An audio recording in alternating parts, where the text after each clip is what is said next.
So Joe, I have my wife and I created this business that we call a 50-50 business, which means that we strive to give away 50% of our day every day. Power to Live More with Joe Dodds. Welcome to the Power to Live More podcast, all about productivity, organisation, well-being, energy and resilience.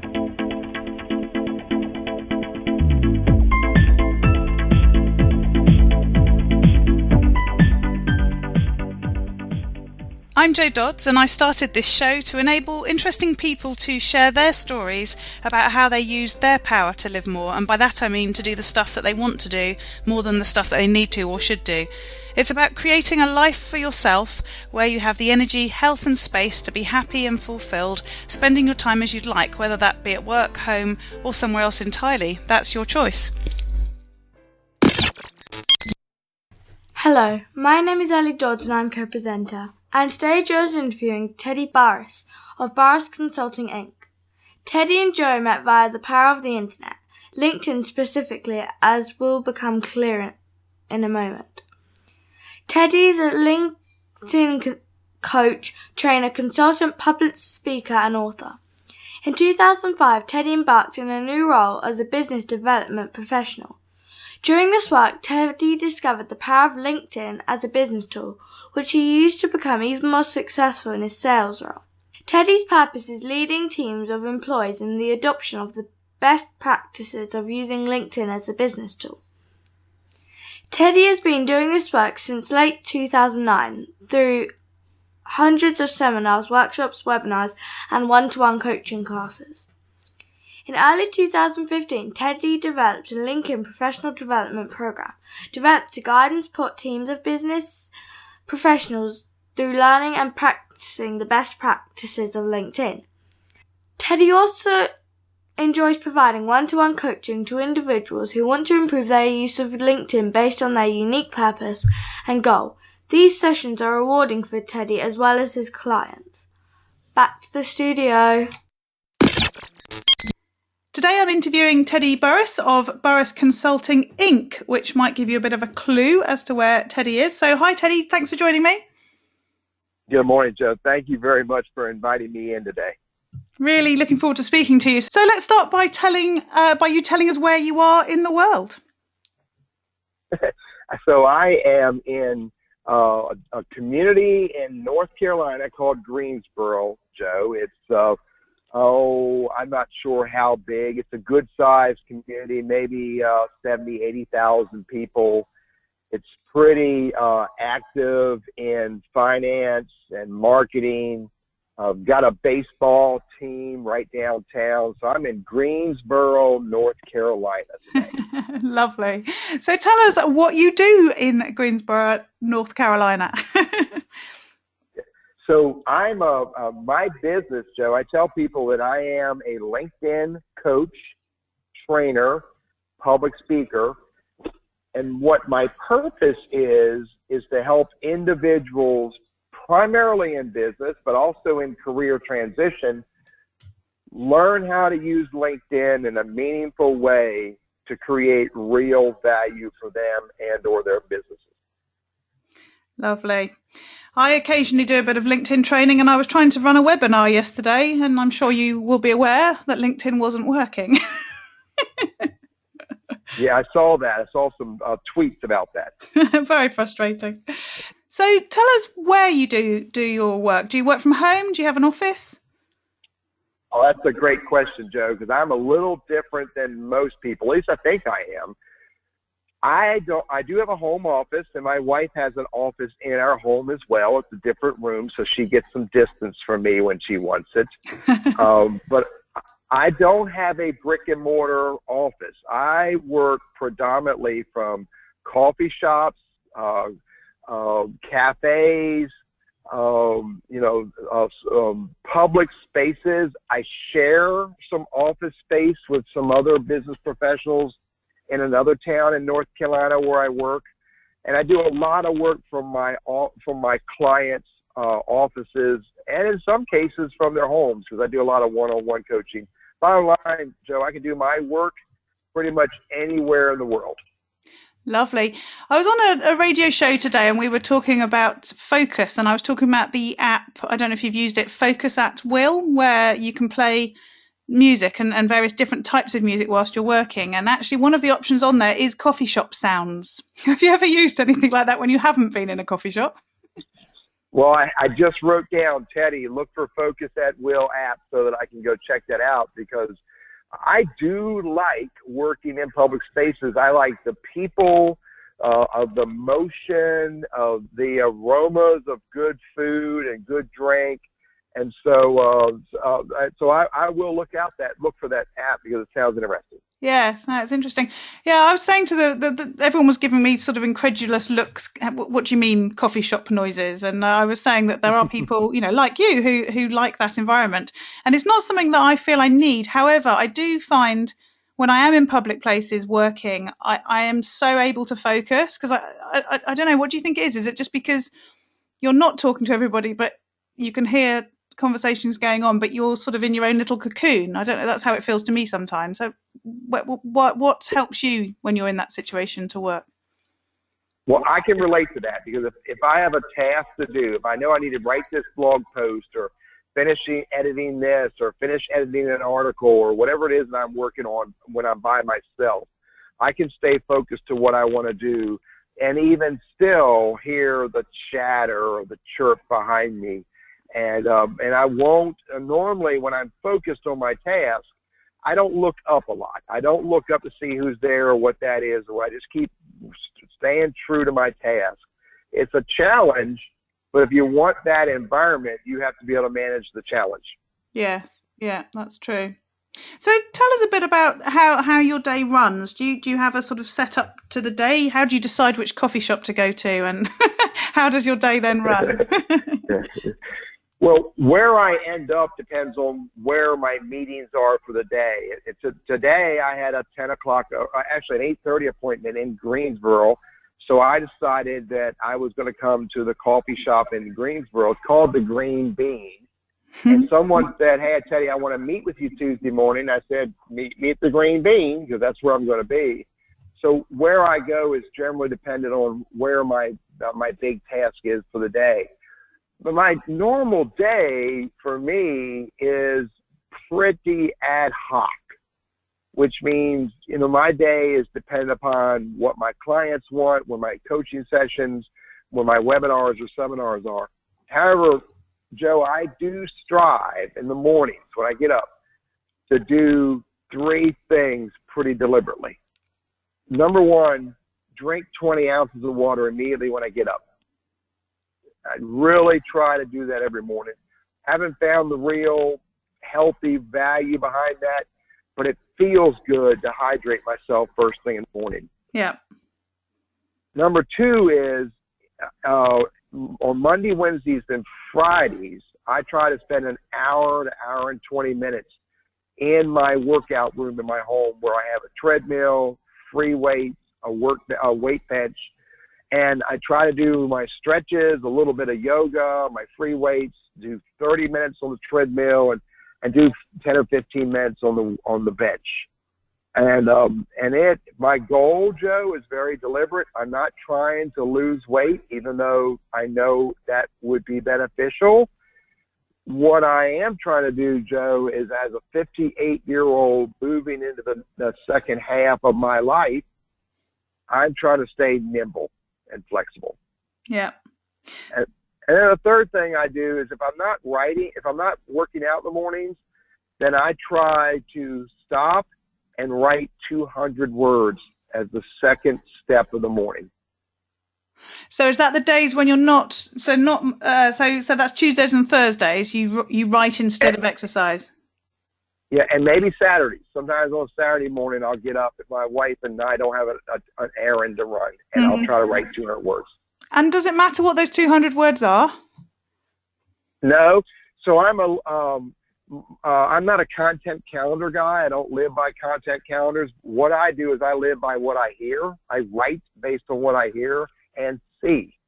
Yeah. And so if I hear an interesting phrase or I hear a new one that makes me think, then what I'll say to myself, sometimes quietly, sometimes out loud, oh my golly, that's a blog post.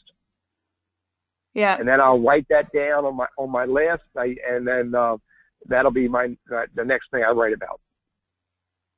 Right. Yeah. And does that cover off your writing, or do you then have to you sort of make time to do that separately, or does that work, the amount of time that you do give to it? Well, I need to write a whole lot more than that because I manage 2 blog posts. I manage a blog post at burrissconsulting.com that's about social media, predominantly about LinkedIn. And I also manage another blog called NC Wiseman for North Carolina Wiseman.com. And that's for career transition, which is a part of my give back, part of my business. Yeah. So I have to come up with articles for that. And I also have another blog. It's TL Burriss, RRISS, TL Burriss. It's my personal blog. And I've been ignoring that lately. I need to get back to it. But they're just stories from Teddy. And they can be emotional, motivational, satirical, self-deprecating. There's all kinds of different articles I write there, with the intent being there's really no story about Teddy that when I die, anybody can hear. Right. So to answer your question, my 200 words in the morning is just, an exercise more than anything. Yeah. But I have to deliberately stop and write other content all week long. Mm-hmm. So what about at the end of the day? You've got different office spaces, as we've said, you're at home and you're out and about and in other people's houses as well. So do you have a typical end of the day to sort of close down work and get into the evening? I do, and it includes a couple different things that I try to do. Number one is look back at what I did today and ask myself this question. Did what I did, I'm trying to think of the right way to say it, is the work that I did today beneficial to moving me forward in my business? Try to ask my question. And this is not a, hard stop and, everybody be quiet while I do self-reflection or introspective look. It's, it's really more very, again, ad hoc. I go, did the work I do today, was it beneficial to move me? I celebrate by maybe going to get a beer. If it's not, then I will tell myself, if that wasn't helpful, then maybe I don't need to do that again, whatever that was. Mm-hmm. So sort of like a quick little self-reflection thing. Yeah. But there's two other things I do as well. Is that because of my lifestyle, I try to get home every evening to have dinner with my wife. That's nice. Joe, I live a unique life. My wife lets me leave the house every morning, do lots of things, engage with lots of people, grow our business based on what I'm doing, and with no barriers, really no barriers. My wife just says, go have fun and do it. I know we'll get there. But when we created this business, I told myself, with the freedom that I have, I need to celebrate the relationship with my wife as often as I can. And so I want to get home every night when I can. There's times I don't. Yeah. Yeah. I like that. I like that principle. You can get caught up in lots of stuff, can't you, outside of the home and not necessarily make that time. And that was the second thing. There's a third thing. You're a man of threes, I can tell. my inner reflection, be with my wife. And then the other thing I need to do, well, I often sit back after dinner, and I'm on my laptop, and I'm looking at what do I need to do tomorrow. Make sure I got myself organized. Know that I have my content. If I'm doing a public speech, I'm a Prezi guy. Is my Prezi done? Is it ready? Sometimes I'll dry run them and practice it. Look at the content I have to have available for my next seminar, make sure that's available. Clean up all my emails. I do not like going to bed with any unread emails. I like to have my desk cleared. My desk is really my laptop. So, just clean up my day and make sure I'm prepared for tomorrow. Lovely. So that leads quite nicely into asking how you manage your to-do list, how you make sure you get the right things done during the day. You've said that you reflect on whether you have moved your business forwards, and as you say, you clear the deck at the end of the day, if you like. How do you make sure it all gets done? Well, I live and I die by my calendar. Right. If it's not on my calendar, it's not happening. If it's on my calendar, I better make sure I do it.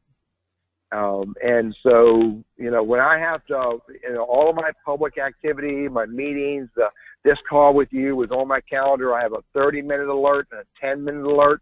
30 minutes means get your butt going towards that venue. 10 minutes means I better be there. Yeah. And if it's something that's really important that my wife knows I need to do, she sends me a calendar invite to put it on my calendar. Yeah.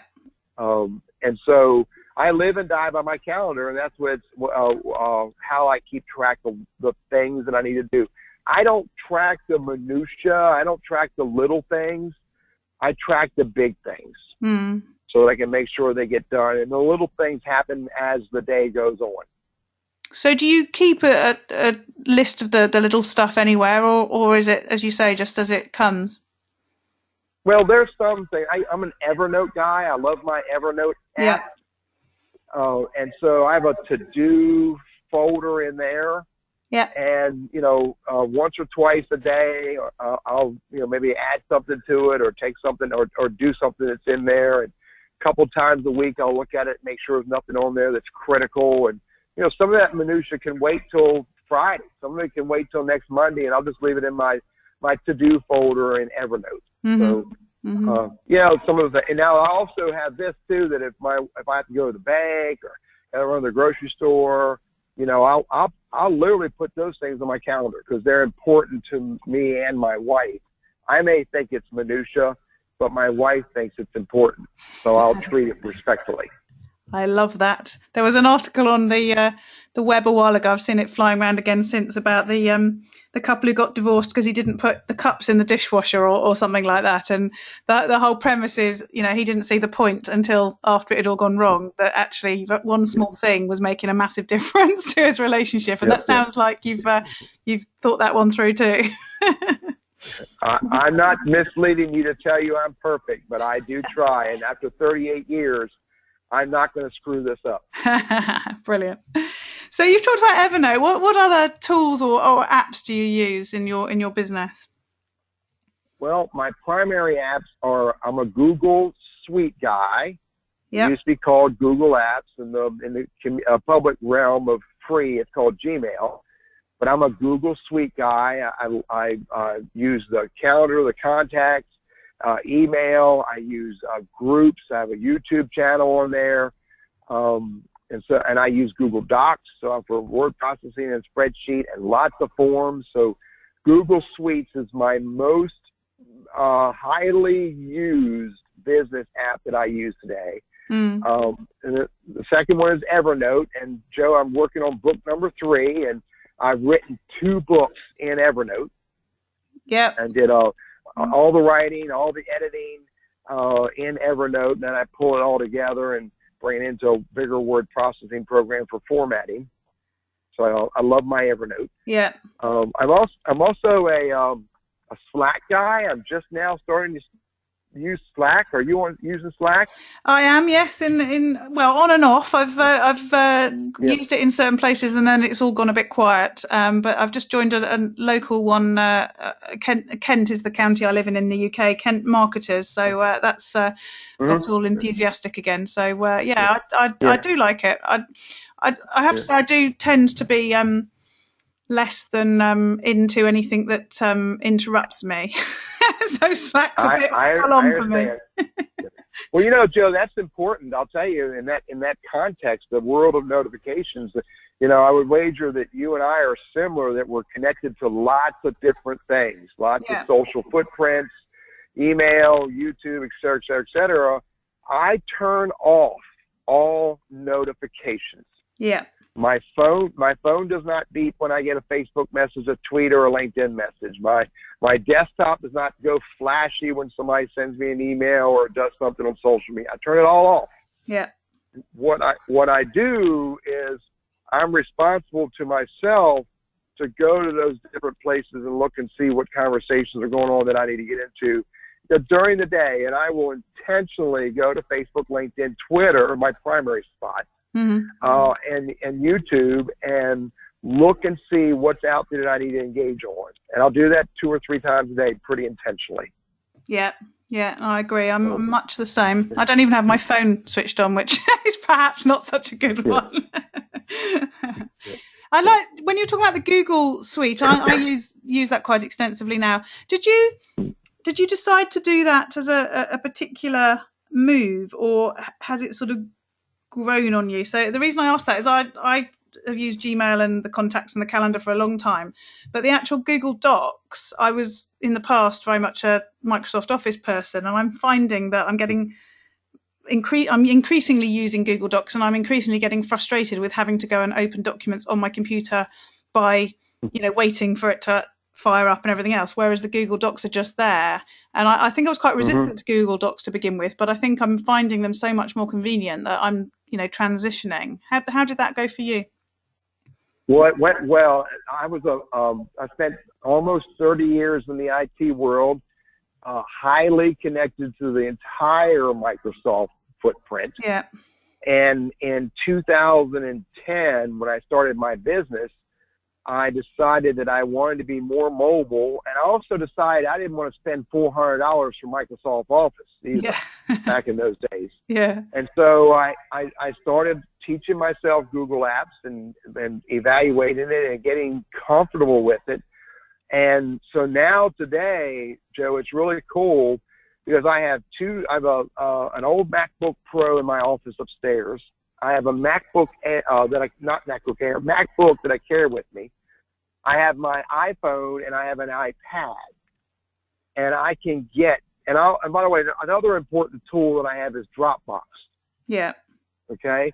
So everything that I have that I save is saved in Dropbox, and I can get to it from anywhere in the world, any of my devices. And so between Google Docs and Dropbox and Evernote, which I can get to from anywhere, I'm almost, what's the phrase, device agnostic? Yes. It doesn't make any difference what device I'm on. I can get to my entire office. And it's really pretty cool to walk in the house at night. If I want to go upstairs to do any work, I just leave my laptop in my bag. I walk upstairs, I turn my MacBook Pro on and keep doing my stuff. Yeah.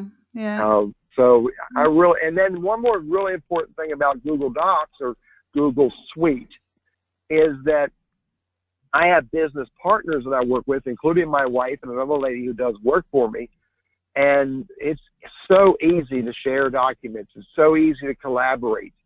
And instead of, forwarding a doc file or a spreadsheet, et cetera, all I do is, share it with them, and then I engage with what Google calls the collaborators. So yeah. Lovely. Yes, I agree with all of those tools. Yeah.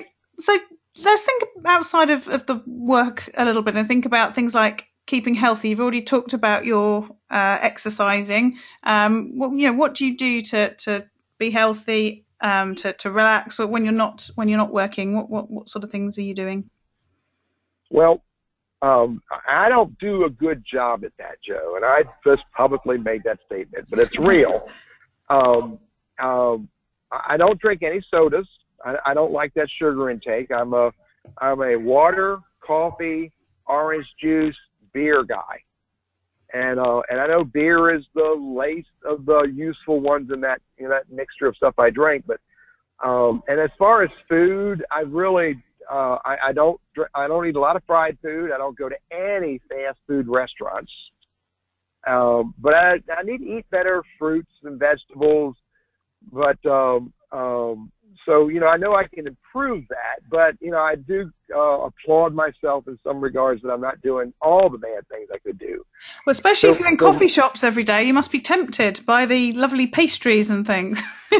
Oh my God! It can be overwhelming to look at that. But I'm pretty good at ignoring them. I've done a good job ignoring all that sugar. And I don't put sugar in my coffee, and I don't drink what I call frou-frou coffee. I drink straight coffee. Yeah, agree. Now, relaxation's important, and sometimes I relax with a bizarre movie or a shoot 'em up movie, or or some type of, a drama or action-packed movie. Yeah. Sometimes I'll go out on the patio and read a book. I read a lot of books on my Kindle, and I try not to read all business. I try to make it a mixture of, business, social, and then even nonfiction and satire. Yeah. And I have another ritual as well that's a little unique, which I've been doing for about 15 years now. I have a half-acre lot, and I have to mow it. I have to mow pretty much all of it because there's very few trees on my lot. And the way I mow my grass, Joe, is I have a riding mower. Yeah. And I will get either a coffee or a water or a beer. And here's another habit I have that most people don't approve of, but I also smoke really good cigars. Yeah. And I listen to podcasts. Ah. So I will get on my tractor, put my earbuds in, turn on a podcast, light up a cigar, crack open a beer, and you know how long it takes me to mow my grass, Joe? By the sound of it, quite a long time. However long it takes to smoke the cigar. Ah, yes. Brilliant. So what sort of podcasts do you listen to? Have you got any favourites? I do. Ira Glass, This American Life. Yeah. Is one I listen to a lot. I listen to a lot of in the U.S. I don't know if you all have NPR over there. Yeah, I listen to the TED Radio Hour. That's NPR, isn't it? Yes, I like the TED Radio Hour. That's a good one as well. Yeah. And there's a few business ones I listen to as well. And there's one of some buddies of mine own one called the Beer Dads. Yeah. So I listen to that. I listen to Michael Hyatt. Listen to a very diverse list of podcasts. Yeah, me too. I keep shuffling mine around because you get when you get limited time, you sort of end up listening to the same ones, don't you? So I try and sort of move them around so that I don't do that all the time.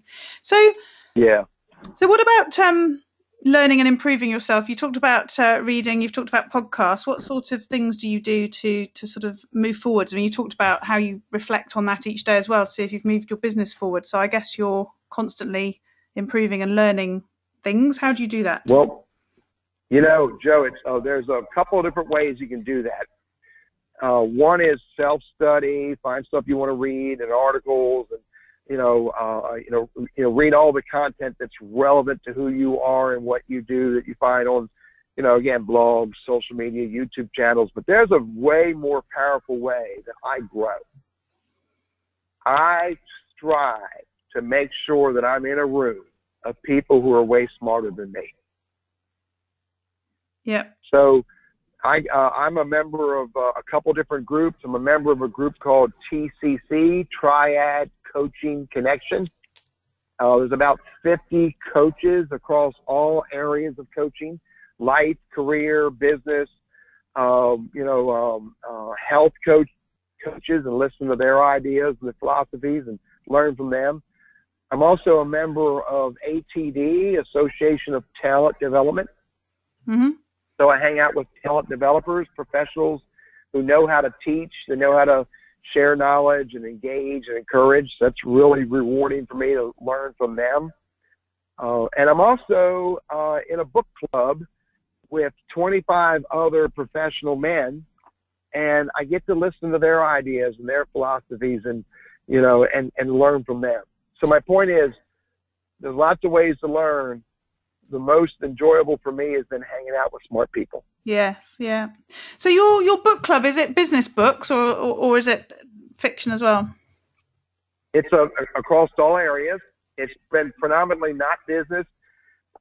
We got stuck in some history and reading a lot of historical books about the wars in the U.S. and about the economy and the environment, U.S. changing, the business environment. The book we just finished reading, which we're meeting with on Wednesday, and the author will be there. Oh, wow. It is a book titled The Road to Devotion. Right. And it's written by a gentleman by the name of Cameron Kent, who is a local news anchor in our community, Mm-hmm. and a good writer. And it's a very interesting story about oh Lord, it just escaped me. Just pre the Civil War, about slaves and slave owners. Right. And a story of a specific slave who the slave owner in time realized she no longer wanted to be a slave owner because of the ethical reasons of owning people.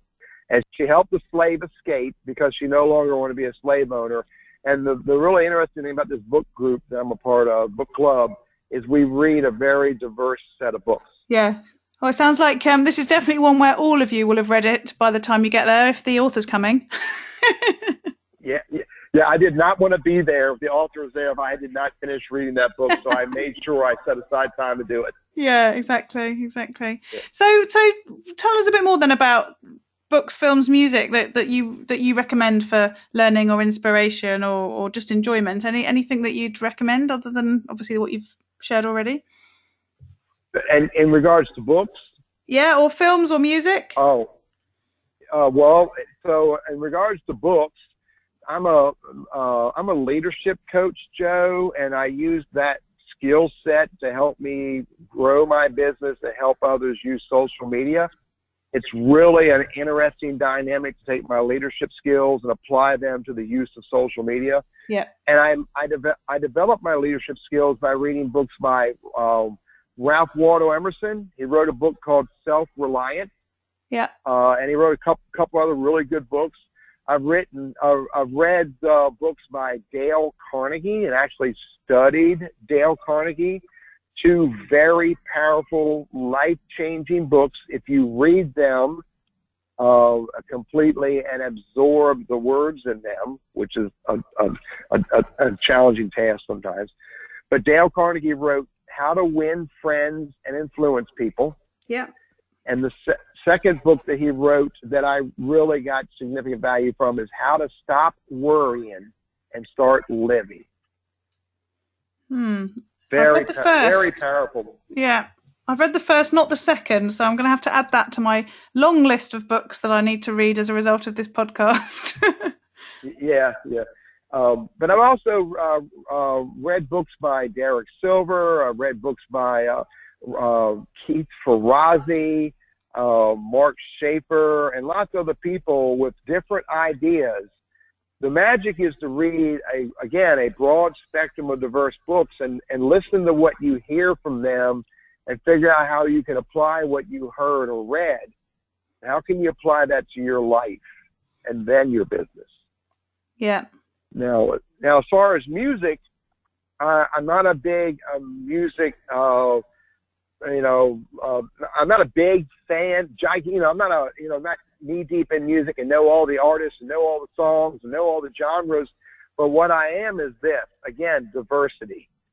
I can listen to Katy Perry. I can listen to Enya. I can listen to Meatloaf. Love the music and songs written by Leonard Cohen. Again, a very broad spectrum of music. And it's just, here's what's cool for me, Joe. You never know when you're listening to a verse of a song how it's going to strike you at that moment.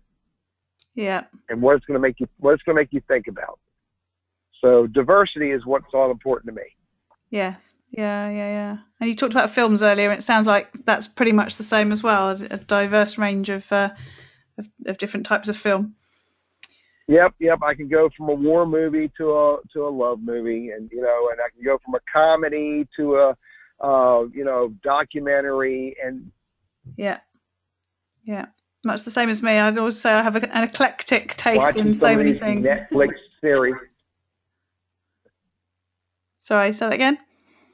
Yeah. I'm stuck on some of these Netflix series, and I've got to get past this one series I'm watching called The Arrow, and I'm not recommending it. I'm only telling you I'm watching it, and so I can get back to more diversity. Yes. Yeah. Lovely. So moving towards the end of the interview then, what about if things don't go right? If you have a bad day or you reflect back on your day and things haven't gone so well, how do you deal with that? Here's an interesting idea, and I've been doing this for a few years, Joe. First of all, Dale Carnegie principle number 1 is never criticize, condemn, or complain. And I always think about that when I have what's going on with me in life. Never criticize, condemn, or complain. And then I also have learned from another coach friend of mine that look at what's going on in your life, and if it's not going the way you want it, don't get all welled up in the negativity. Think about how you can change it. How can you pivot? How can you look at it differently? How can you look at it in a positive way instead of a negative way? She told me a pretty cool idea about if it's not okay, how can you make it okay? If it's not okay, how can you change the way you react or you respond? And it's a skill, it's a talent you develop, and I think I've gotten to a point where I'm pretty good at it, at least based on the fact that my blood pressure has gone down the last 5 years. Yeah. And so, I don't get upset about it. I just ask myself, what can I do to make it better? What can I do to change it? What can I do to never do it again? How can I fix it? Whatever the right question is, in a positive way. Yeah, no, I like that. I was listening to a podcast today. It's a guy called Sean Croxton. He does a couple of podcasts, and the one that he's launched recently is called The Quote of the Day Show. And he's partnered with one of the big publishers, and I can't remember who now, that do a lot of the personal development stuff. And so he plays a little snippet of speakers each day. And today it was Jack Canfield, and he was talking about that whole piece about nobody makes you do or think anything. It's your own response to a situation, and that you can, choose to respond in a different way, which I think is exactly what you're saying. And it's what I believe, and it was interesting to hear that twice today from him and from you. Just to sort of remind me of the importance of it. It's certainly something I'm trying to instill in my daughter, little Dodsie, as I call her, that, it's about personal responsibility and how you respond to things, not, reacting to them. Yeah. Yeah. I wish I would have learned this 30 some years ago when I was raising children. Yeah. That don't react. You must respond. Yeah. And the difference between react and respond is respond gives you the ability to think. Mm-hmm. Yeah. No, I agree. Lovely. So last question then. On a day when you end the day knowing you've had the chance to live more, and I define that as doing more of the stuff you want to do. So not stuff that you feel that you should do or you ought to do or you have to do, but stuff that you want to do. What would that day have looked like? What will you have done? I love it. So, Joe, I have my wife and I created this business that we call a 50-50 business, which means that we strive to give away 50% of our day every day. Which means help as many people as we can help, and that's why I volunteer in these job search groups. But if you want me to tell you what my perfect day looks like, in a beautiful picture, what I call my BHAG, big, hairy, audacious goal, then what it is I'm in a 40-foot RV that's 3-tone, and I'm towing behind it my little Mini Cooper. I'm driving into a big town, and I'm going to spend 3 days in that town. Day number 1, I'm going to make really good money doing what I do best, which is teaching people how to use LinkedIn or how to use social media as a business tool. Yeah. Day number 2 is going to be volunteering in church groups and job search groups and community organizations who know who I am and want me to come share my message, my ideas, or help people. And then day number 3, my wife and I, or one of our currently 10 grandkids, are going to tour that city, visit the community, visit the restaurants, say hello to people. So that's my BHAG, big, hairy, audacious goal. That sounds lovely. And when are you planning for that to happen? Because it sounds very imminent. Well, it could be, and it really is it's more of a metaphorical goal. Yeah. And it is happening. It is slowly growing. I've been in business for 6 years, and every year it gets a little better, and every year I get a little closer to that kind of a lifestyle. Yeah. Love it. Oh, really? That's probably been one of the most imaginative isn't the right word, but evocative days so far. So really appreciate you sharing that. So how can people find out more about you and connect with you? Where can we send them? Well, there's a couple places. First of all, they just go to Google. Are you guys a Google search over there? Yes. It makes us sound like we're the sticks over here. Is there another search engine you use, or is it primarily Google? Some people use Bing, but it's mostly Google. Yeah. Yeah. So I'll tell people, just go to Google and search for T.L. Burriss, Burriss, TLBURRISS. If you want to go find me directly, find me at on LinkedIn. It's Teddy Burriss, Burriss. I've got my YouTube channel, my blog, my Facebook page. If you can't find Teddy Burriss, then I am failing miserably. But here's the cool thing. Once you find me on LinkedIn, Twitter, Google+, YouTube, wherever, send me a message and say hi. Send me an invite to connect on LinkedIn or Twitter and say hello. I love to say hello to people who look for me and find me and want to connect with me. Lovely. How did we meet, Teddy? I can't remember. Was it through LinkedIn?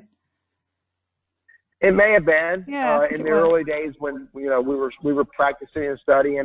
I knew it was important for me to reach out and connect with my peers across the globe. Yeah. It's great. It's so cool, isn't it, nowadays? You think back 20, 30 years. I mean, my dad used to work internationally, but that involved, flying to places and I guess telephones. But, it was a lot of extra effort that meant a lot of people weren't able to do that. And you just think how easy it is for us now to connect and speak and share and collaborate all around the world. It's just so good. My friends are coming over at the weekend from Australia, and I'm speaking at an event with them, and it's just so good to be able to connect across the world, isn't it? It is, and you hear people on a regular basis say the world is getting smaller. Yes, and that's not true. Our ability, it really physically is not true, but our ability to reach is getting greater. Yeah. That's what, and the willingness to reach out and say hello across the globe is a powerful tool and very rewarding if you're willing to do it. Yeah, absolutely. So thank you so much for joining me today, Teddy. I've really enjoyed speaking to you and hearing about what you're doing over there, and let's keep in touch. Joe, thank you very much for inviting me. I appreciate it. We will talk again soon. All this information is available in the show notes on the website powertolivemore.com/ in this case 37. The website is the place to go if you want to find out how I can help you to improve your productivity, organisation, well-being, energy and resilience, your power to live more, and that's do more of what you want to do. If you're listening to this in the summer of 2017, you may like to know that I'm launching a new mastermind group in September to help business owners to improve your productivity, organisation and well-being to enable you to reduce your overwhelm and live more alongside having a successful career and business. There's more information coming soon. If you're on my list, you'll hear as soon as the details are live. If you go to powertolivemore.com/power checklist, you can download my 5 fundamentals checklist to review your life and business and get on my email list and maybe help to think through whether you need the support to look at your power. Or email me at joe@powertolivemore.com if you want to find out more now. Again, the link for this show is powertolivemore.com/37, and I look forward to speaking to you next time. Use your power to live more.